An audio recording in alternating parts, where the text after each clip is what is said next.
Nahiya, malala na naman mga kababayan si Bongbong Bangag Marcos. Oh, dahil 3 beses mga kababayan, 3 beses sumablay ang kanyang pambubudol na naman.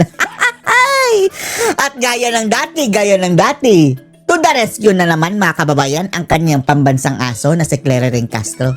At ano ang kanyang sinabi? Kasalanan na naman ng mga Duterte. Diyos ko Lord, Diyos ko Lord, Diyos ko Lord. Nag-umpisa po kasi mga kababayan ang kagunggungan na ito nung inangkin ni Bangag mga kababayan ang Bukana Bridge sa Davao City. Oh, di ba? Natatandaan niyo ito mga kababayan. Tapos akala siguro niya mga kababayan na kung ikaw na ang presidente, kaya mo nang mag-utos ng imposible. Imposible mga kababayan dahil alam niya na hindi pa tapos ang segment na iyan mga kababayan ng kalsada.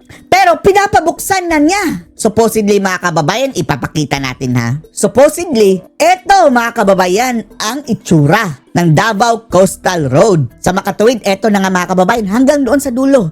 Ganyan kaganda mga kababayan. Tingnan nyo, mayroong bike lane, mayroong jogging lane.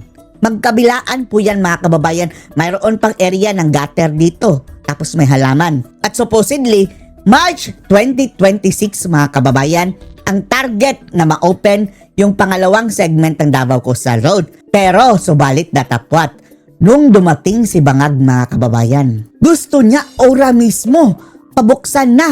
Ngayon mismo mga kababayan, kahit hindi pa tapos ang proyektong ito. Malayong malayo pa mga kababayan. Tingnan nyo ha. Oh, tingnan nyo ang kalsada mga kababayan. Nilagyan lang ng railing ng yero. Malayong malayo mga kababayan sa dapat sanang mukha ng proyekto. At sa pagmamadali pa nila mga kababayan, sa pagmamadali pa nila. Yung lupa mga kababayan, dirt, lupa, nilagyan lang diretsyo ng asfalto.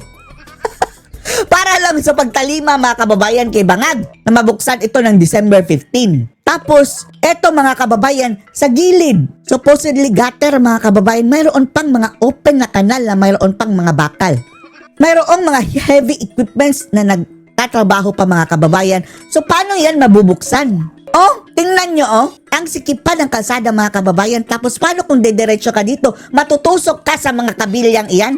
At ang malala pa dito mga kababayan, ang sinisi pa ni Claire Castro ay si Baste Duterte dahil hindi daw nakikipag-cooperate ito. Samantala mga kababayan, ang proyektong ito ay hindi pa na-turn over mga kababayan sa Davao LGU. Hindi naman ang local government mga kababayan ang nagko-construct nito kundi DPWH National Government mga kababayan. So anong gusto niya? Makipag-cooperate si Baste na tapusin yan isang araw?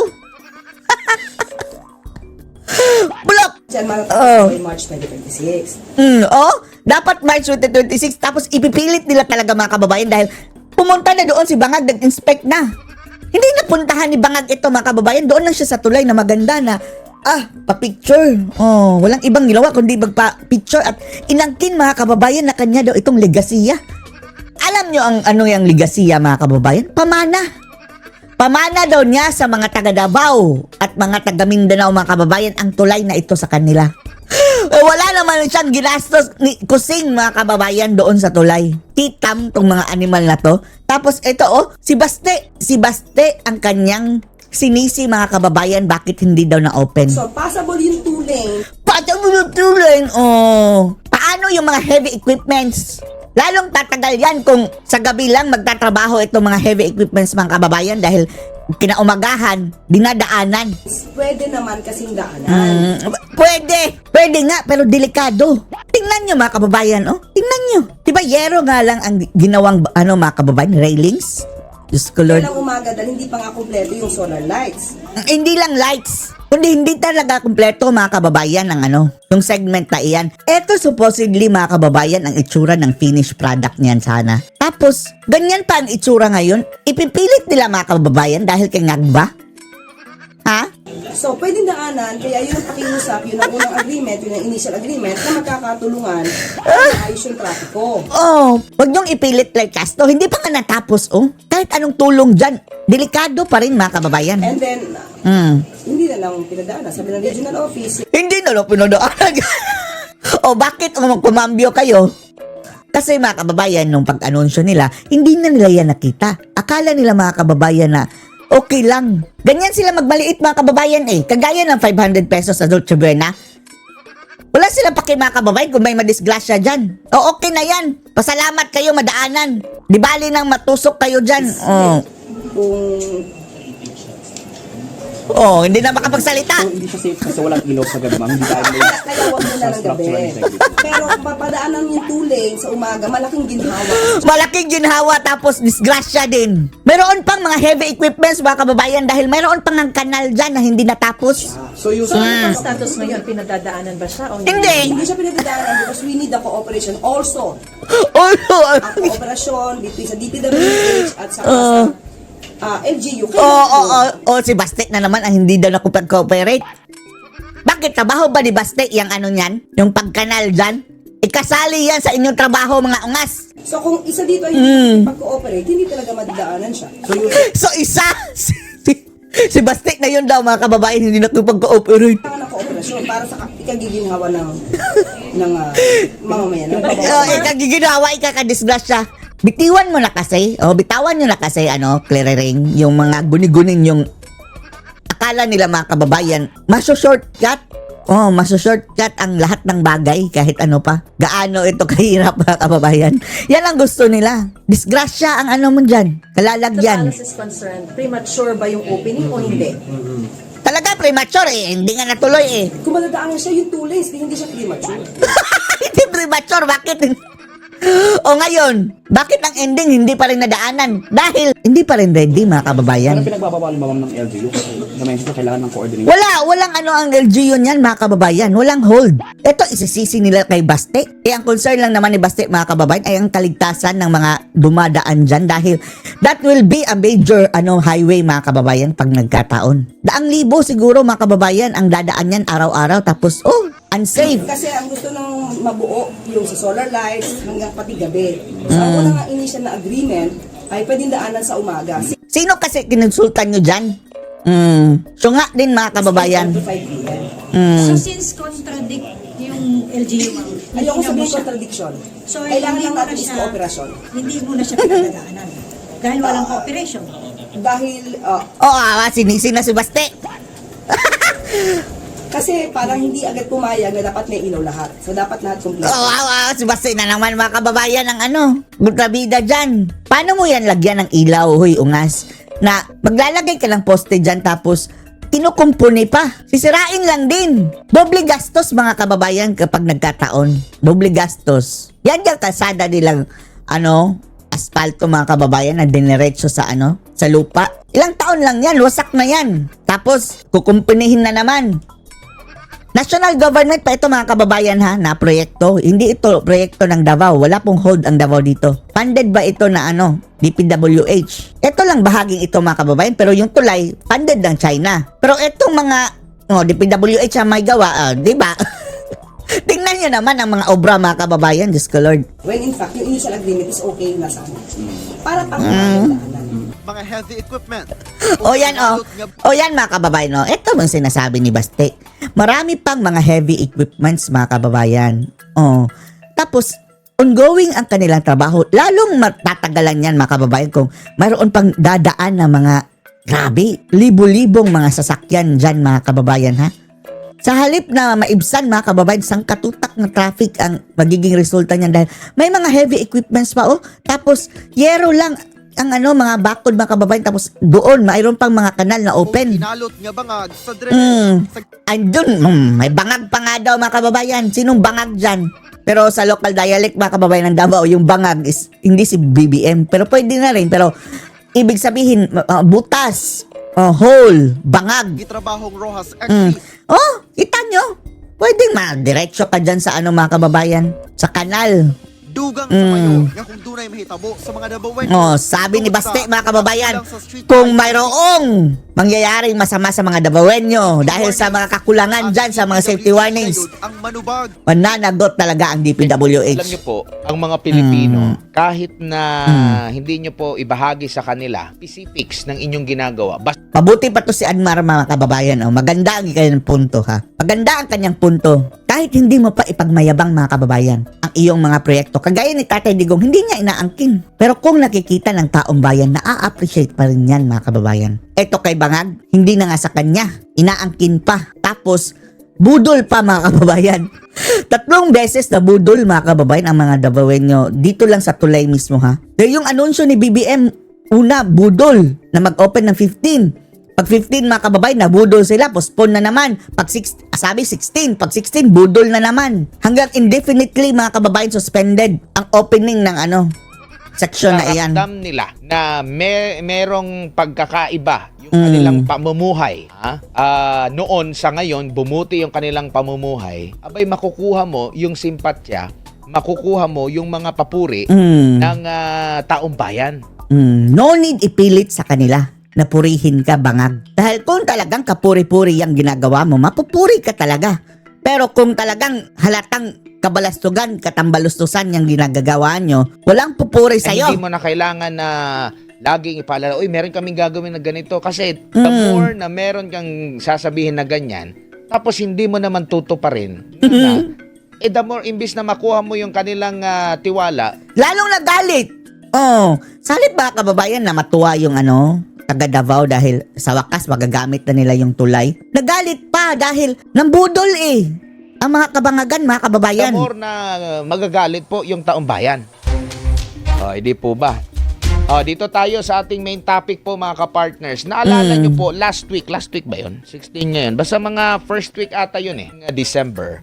Pinangunahan po ni President Bongbong Marcos Jr. Bongbong Bangag ito pong Marcos. pagpapahayag na bubuksan na, nag-inspection po kasi siya at sinabi niya na bubuksan na by December 15, ito pong Bukana Bridge. Budol. Yan po sa lungsod ng Davao. Budol. Bahagi po ito ng Coastal Road Project, bypass ng Davao City. Sabi ng dagat po ito, kaya Coastal Road nga dadaanan po, meron pong Davao River. So, kailangan ng tulay. Which is, na-trace natin na ito pong proyekto na ito is initiated talaga ng mga Duterte noon pa. Okay? Until such time. Tapos aangkinin lang nila mga kababayan ng basta-basta legasiya daw. Pamana daw nila sa mga taga Davao. Nakakuha sila ng pumondo para rito kasi lahat meron ng mga nakitang pupondo, national government.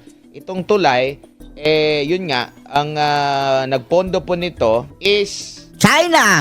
Okay? Walang pera mula sa local government, walang pera mula sa national government. China po mga kapart. Naging sentro po ng kontrobersya at debate po ito pong Bukana Bridge dahil nga po nasa pahayag po ni Pangulong Bongbong Marcos Jr. na parte ito ng kanyang legasiya.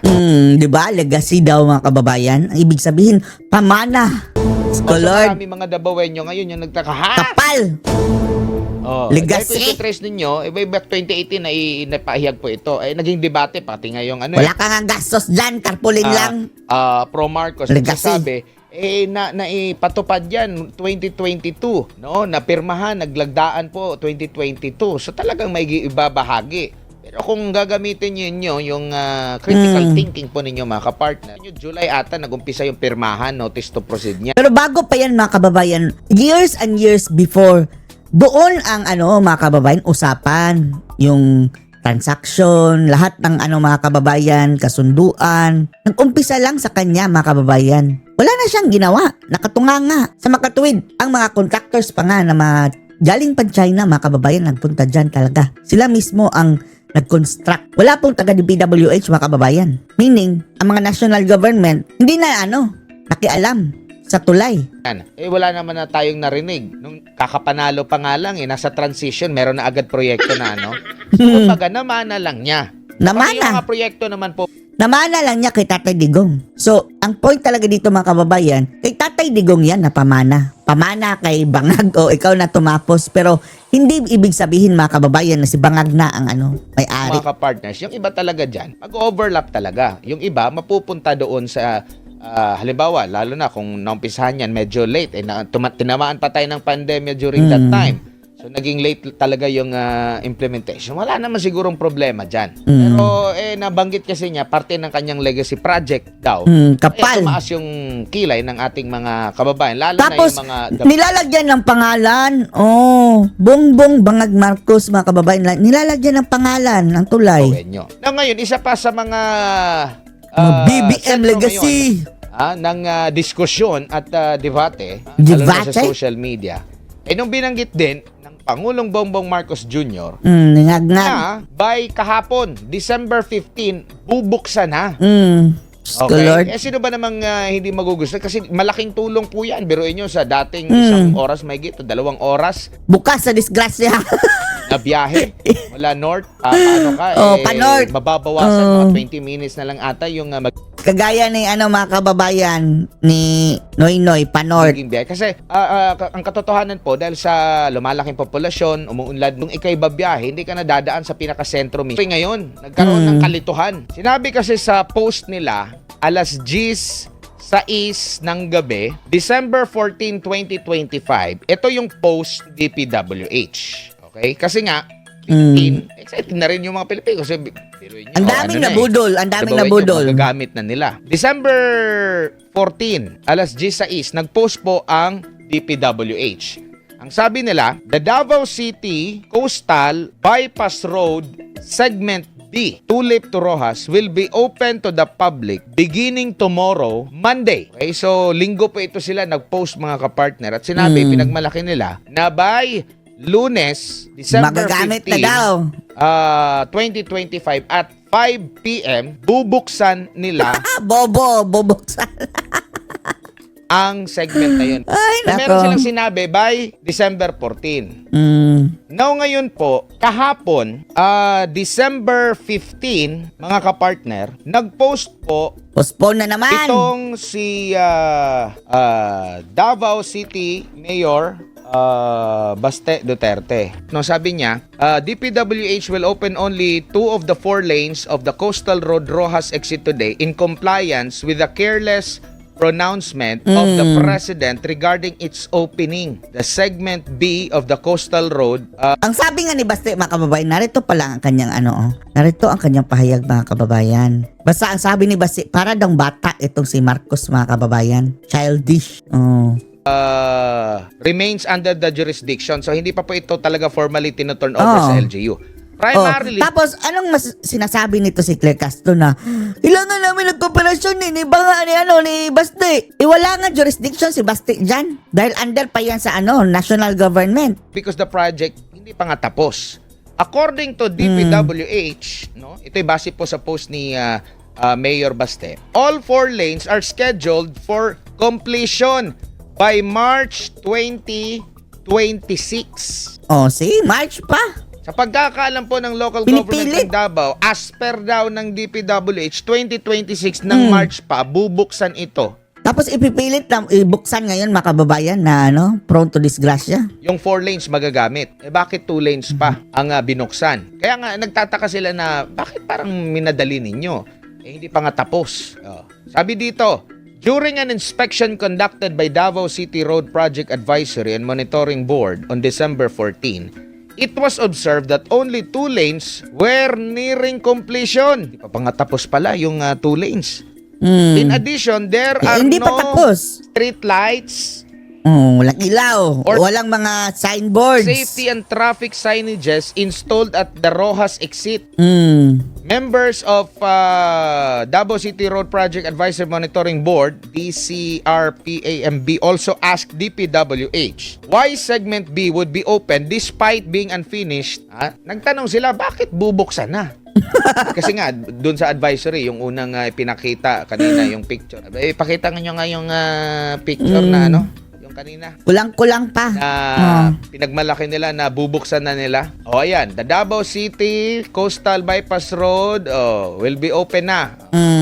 Pero yun nga yung ipinagtaka, bakit kayo magbubukas? Hindi pa tapos. Talaga. Ang Kabangagan. sabi pa ni Mayor Duterte dito, the integrity on safety of public roads must not be compromised. Wala talaga pakialam, mga kababayan, ito si Marcos, sa welfare ng mga Filipino. Ang sa kanya, mga kababayan, magtiyaga na kayo dyan, okay na kayo dyan. Yung mga, mga kababayan, mga, tingin niya, hindi deserve ng mga Pilipino na mga disente na, mga kababayan, proyekto. Kaya kahit hindi pa tapos mga kababayan, pangit pang daanan, delikado, makadisgrasya pa, okay na. Bahala kayo sa buhay ninyo. Simply because a deadline has been carelessly set. Dapat hindi makompromise. Kahit nasabihin na merong deadline, pwede naman niyang maintindihan naman siguro yan ng mga tao. Saglit lang, hindi pa po tapos. In the first place, bakit po ba minadali na hindi pa tapos? Papogi, gusto ko kasi mga kababayan. Gusto niya na, maangkin ko na agad ito. Dapat maano ko na ito dapat sa aking pangalan na legacy ng isang Marcos na naman. Gusto niya mga kababayan, dahil gusto niyang mga tulay ang kaniyang mga legasiya daw. Agad na December 15. Dahil ang tatay ko, pinagawa ang San Juanico. Oh. Bakit siya daw mga kababayan, hindi pwedeng makagawa ng isang bridge na Bukana Bridge? Nagdulot tuloy ng Kapal! matinding kalituhan. Given this premature opening, we remind the public to anticipate possible traffic congestion in the area. Kasi nga, ang expect, bubuksan na. Tapos hindi pa pala. Matinding traffic ko talaga kasi magbabottleneck yan dyan mga kababayan. Tapos ang alam nila kung bubuksan, 2 linya lang, hindi pa 4 lanes. No? So baka ang daming nag-expect na gagamitin na natin. Mamaya meron pang update po dito mga kapartner. Ito po i-post kahapon alas 2:43 ni Mayor Baste. So we remind the public to anticipate possible traffic congestion to the area. Sabi pa niya rito, to DPWH, should anything happen to Dabaweños in that area because of inadequate street lights and safety measures, that is on you, on your stupidity. On your stupidity, bangak. I ask DPWH, do you still know how to do your job? Under whose authority was the decision made to open this unfinished coastal segment? Authority of the bangak. Nagmamadali. Tapos naglabas pa ng advisory tapos hindi na naman. Mamaya magbabanggit pa tayo.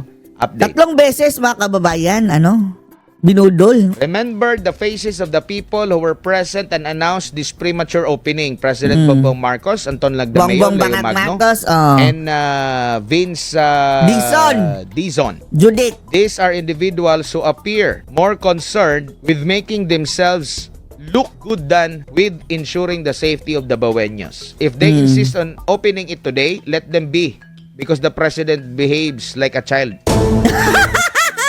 Isip bata. Ito po yung pahayag ni Mayor Baste Duterte kahapon Behaves after like nga a pong child. maglabas ng pahayag or advisory Ay, at nako, kung kailan tumanda mga kababayan, saka naman, naging isip bata. DPWH. Now, kahapon, after nung post na yon ni Mayor Baste, alas 5:01 ng hapon, okay, pakita natin, December 15, naglabas po ng pahayag ang DPWH sa pamamagitan po ng kanila pong official social media page sa Facebook. Sabi dito, to prioritize public safety, the Department of Public Works and Highways, Region 11, has postponed the scheduled opening Postpone. of the Davao City Coastal Bypass Road 2 beses Segment B pinospone. today. December 15 at 5 p.m. Kahapon po ito mga kapartner. Naglabas sila ng statement, linggo, bubuksan nila kahapon dapat. Tapos alas 5 kahapon, naglabas sila ng advisory na hindi tuloy. Umabot pa ng hapon. Pero madaming mga pumunta doon. Nag-cause ng traffic, hindi pa pala binuksan. Nabudol. Eto na naman yung sinabi nila. The road will instead to be open on the public daily beginning tomorrow, December 16 from 6 a.m. to 5 p.m. Ang tomorrow po na yan ay ngayong araw na ito. Ngayong araw na. Tapos sarado na naman. Alas 5 ng hapon hanggang alas 6 ng umaga hanggang alas 5 lang hapon lang daw pwedeng gamitin. This temporary measure ensure all safety ipilit nyo protocols pa, bangag. are met Ipilit nyo before pa. the road is fully utilized. Talagang aminado sila na meron pang ongoing na tinatrabaho doon sa segment na yon. The opening is strategically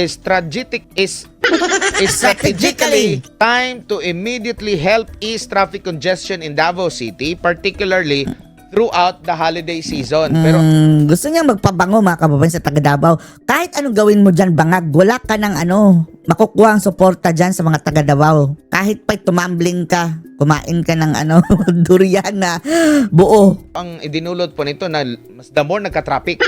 Kasi nagsabi kayo na bubuksan ninyo. Pwede nyo naman sabihin na hindi pa tapos, hindi pa magagamit. After nang nabanggit ng Pangulo na December 15, nagbanggit ulit kayo na DPWH ng December 14 na bubuksan nga. Tapos hindi na naman. Tapos naglabas kayo ng advisory alas 5 ng hapon. Kahapon na hindi tuloy kahapon ang pagbubukas. Motorists are strictly advised to observe all traffic rules and regulations and heed instructions from traffic personnel while using the new road. Public safety and security is the priority of the government. After Wala niyan, sila paki sa public safety Bahala ka sa buhay nyo. kagabi, kasi ito 5:01 PM nagsabi sila bukas na po bubuksan ang tulay Like to. 6 AM to 5 PM. Mm. Alas 5 yon kahapon. Now ngayon, kagabi, 10:33 PM, naglabas Atras na na naman naman. po ng pahayag ang DPWH. Asa na yung 10:33 PM nila na latest na post? Ayan, parang masyadong lumagpas. Atras na Di mabasa. naman. Sabi rito, the Department of Public Works and Highways informs the public that the temporary opening of the Davao City Coastal Bypass Road Segment B, dami nilang mga segment, pwede naman sabihin yung Bukana Road na Bukana Bridge, no? Kasi mas kilala ito Bukana Bridge. Matutuloy will not push through.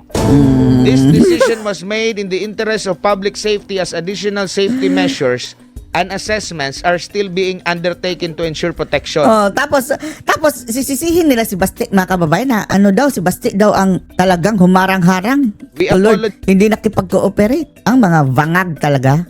Vangag kung mag-isip. Just for inconvenience this may cause and respectfully ask for the public's understanding. So yan po yung nangyari mga kapartner. Ulitin ko, Sunday. Pakita nga ulit yung picture, yung Sunday nila na advisory. Kasi 'di ba sinabi ni Marcos Jr. na bubuksan na by December 15. Marcos na Sunday Jr. pa lang po, December 14, naglabas na po ng abiso ang DPWH. Pakita natin ulit yung kanilang post, picture.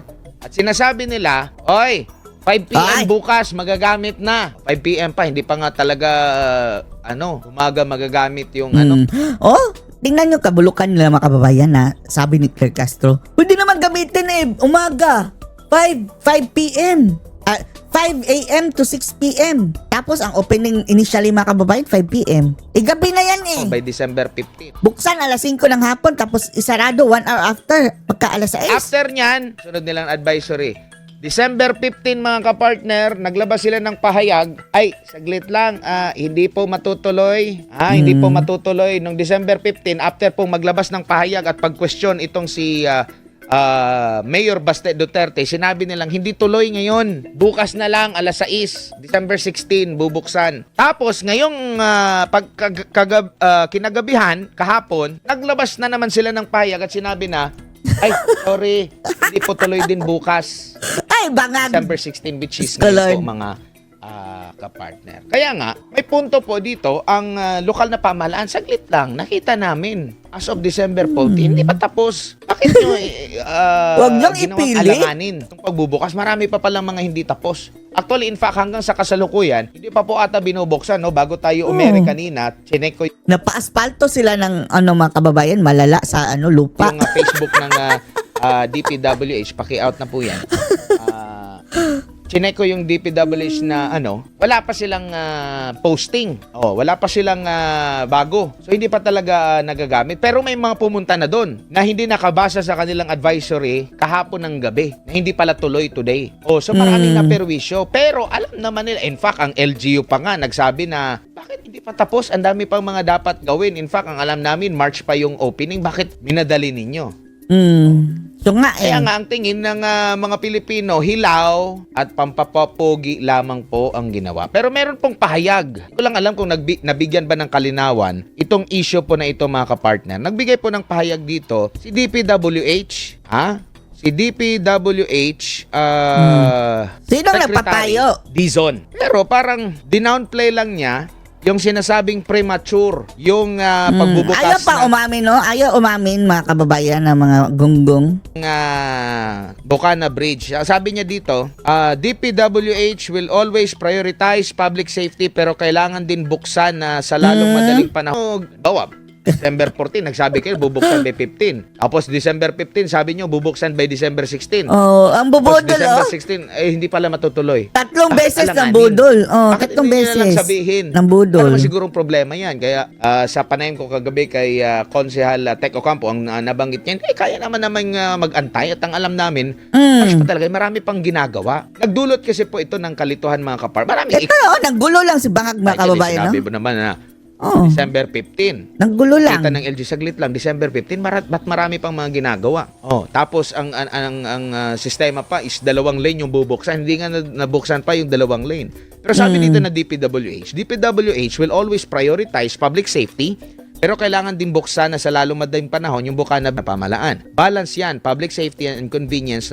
Attorney Claire Castro, Undersecretary Attorney Claire Si Castro, Claire at rin. iginit ng palasyo na Duterte na naman, hindi nakipag-cooperate. premature ang pagbubukas ng Bocana Bridge. Hindi pa nga Siya ang premature. po nabubuksan po, mga kapartner. Ang sabi dito ni Claire Castro, kung madadaanan siya, yung pwede naman kasing daanan, kaya lang umaga dahil hindi pa nga kompleto yung solar lights. So, Umaga, tapos bakit mag-opening kayo ng alas 5 ng hapon? pwedeng daanan, kaya yun pakiusap, yung initial agreement Mga syunga. magkakatulungan para maayos ang trapiko. And then, hindi na lang pinadaanan. Nalito tayo tuloy. Sabi pa niya dito, hindi siya pinadaanan because we need the Hindi siya pinadaanan dahil hindi pinadaanan. Yan ang ganyan reason na kababayan. Cooperation between DPWH at LGU, kailangan yon. Kung isa dito ay hindi nakikipag-cooperate, hindi talaga madaanan. So, Kasalanan kailangan na ng naman ni kooperasyon. Baste. Parang sinisipa ngayon yung LGU kung meron bang hindi Bakit? Ibigay na lang kay Baste yung yan, ng proyektong iyan, matatapos yan agad. hindi nakipag-cooperate. Yun nga. Kaya nga alam ng LGU, saglit lang, hindi pa tapos. Bakit kayo nagmamadali na bubuksan? Tapos kasi sila ng advisory. Tapos kahapon, after kahapon, bukas naman. Tapos ngayong araw, hindi na naman binuksan. Dami na ninyong advisory. Bakit pala kung Ay, saka kayo maglabas nakabudol. kung kailan na bubuksan ng abiso, talagang sure na kayo. Oh. Hindi kayo sure, kaya natawag na Budol. premature po, mga kapartner. Kayo po, ano pong masasabi nyo rito? Kasi Budol. talagang marami pong mga nainis dito, no? Sa update natin kahapon, grabe yung traffic na naidulot. Kasi ang expect ng ating mga kababayan doon, Nagpupula na sila doon kasi hindi lang po mga taga Davao City yung gumagamit po nito. Pati po sa ibang mga lugar dyan sa Mindanao, marami din po mga gumagamit. No, yan po yung tandaan natin. Ang Davao City, kaya nagkakaroon po ng Yung mga buong Davao region, mga kababayan, nakikinabang dyan. Sila po yung mga taga Davao City gumagamit dyan. May convergence po dyan galing sa south. Yung pupunta mga, sa north. mga passerby. Kaya nagkakaroon ng matinding traffic po dyan sa Davao City. Daanan po kasi siya. No, wala pong ibang mga kalsada. No, dadaan ka talaga sa... Kaya malaking tuloy yung coastal road. Kaya nung sinabi ng Pangulo na December 15, bubuksan na yan, talagang... hindi naman... Dumagdag sa gulo, mga kababayan, hindi pala totoo. Maya nagbabasa sila ng mga advisory. Pagpunta nila doon, ay sarado pa pala. Tapos merong advisory, bukas na naman. O pagpunta nila doon, wala na naman. Wala na naman. Bakit hindi na lang tapusin, ilagay sa safety? Oh, Kasi, di ba? wala silang Nandun na pake. yung nandun na yung Para kasi sa mga bangag mga kababayan, ay okay na kayo dyan. Huwag na kayong choosy. Dumaan kayo dyan sa mayroong siya kanal. for holiday season. Pero kung nalalagay naman sa alanganin yung safe ng ating mga kababayan, kumbaga, bago pa yan sinasabing buksan, nakakapag-diskarte pa yung ating mga kababayan. Bakit ginawang alanganin po? Yun po yung... Kasi alanganin ng utak din ng mga bangag Wala na tayong oras. Wala nang Dito sa oras. ating programang Makialam. And then, ang presidente, wala nang kwenta din. Anong masasabi niyo dito mga kababayan? Post your comments below.